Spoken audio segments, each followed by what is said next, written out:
Hey friends, welcome back to my garden.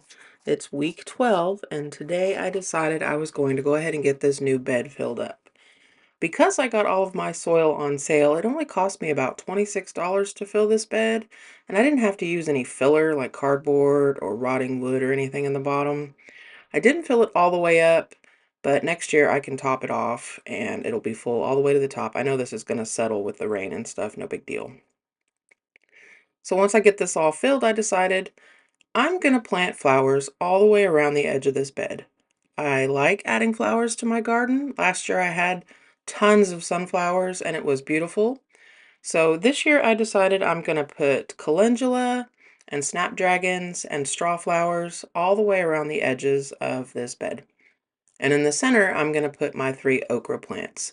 Okra gets really tall.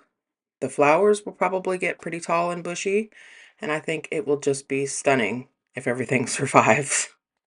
There's not really any rhyme or reason to how I'm doing this. I'm just kind of trying to make them even. Whatever I have planted on one side, I plant on the other.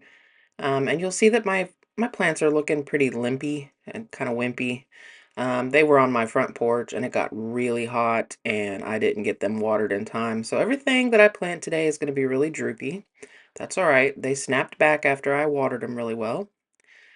That I just planted there was that big bundle of snapdragons that I never got separated, and I figured, well, I'm just going to plant the whole thing and see what happens. I'm sure that it'll choke out a lot of the smaller ones, which is fine. If it lives, it lives. Sink or swim in my garden, I say.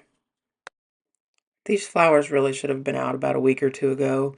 They were all really root bound, and that's okay. Hopefully they'll do well. Trying to get this one out of the pot here, and I actually broke it off, but that's okay. I'm still gonna plant it and see what happens. And then I took a big step back after I was done, trying to kind of see my vision. I was pretty happy with the way it turned out. I think that once everything is in bloom, it's just going to be a fantastic centerpiece to my garden. And now I'm moving on to my tomatoes. If you'll remember from last week's video, the one on the end there is a cherry tomato.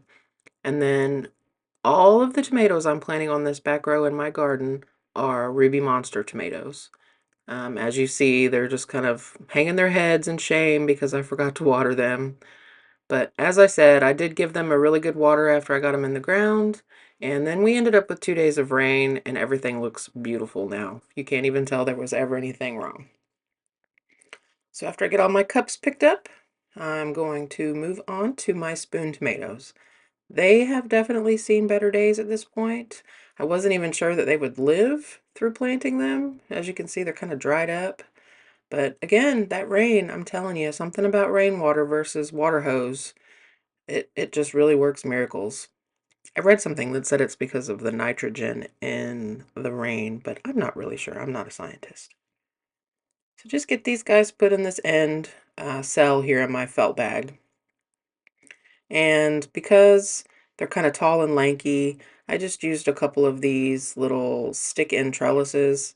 I'm probably going to zip tie them together so that they don't blow around too much. And when I went and checked on my garden today, they were fine. Everything looked great. I picked off the little dead bits that are down towards the bottom of the plant, and they're already putting on flowers, so clearly they like it here. And there's another one. I had 3 spoon tomatoes. I just planted it in the middle of the radishes. I don't think the radishes are going to do anything. I think it's already too hot for radishes and lettuce, so I don't mind, scooting them around to plant something else. My 3 little tomatillos here on the end finally got to be planted next to their big friend, so hopefully I will have some fantastic tomatillos this year. Garden's looking really good at this point. When I filmed this, I had no green beans yet coming up, but when I went and checked today, all the green beans are coming up. All of my cucumbers are coming up. All of my zucchini and yellow squash has come up, and the garden just looks amazing.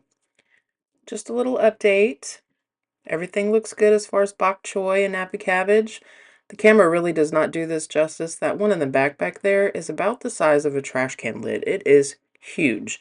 I'm really hoping that they start to head up soon instead of just bolting. We have some cool days and then we have some really, really like high 80s. So I'm not sure if they're going to be able to hang in there.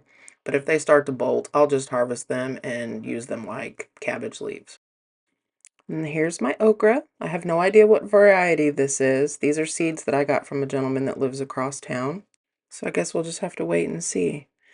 But that's all I have for you this week, friends. If you're new here, hi, my name is Jen. If you're into this kind of content, I hope you subscribe. I do garden vlogs every Friday and cooking, canning, or recipe videos every Tuesday. Until next time, friends, happy gardening.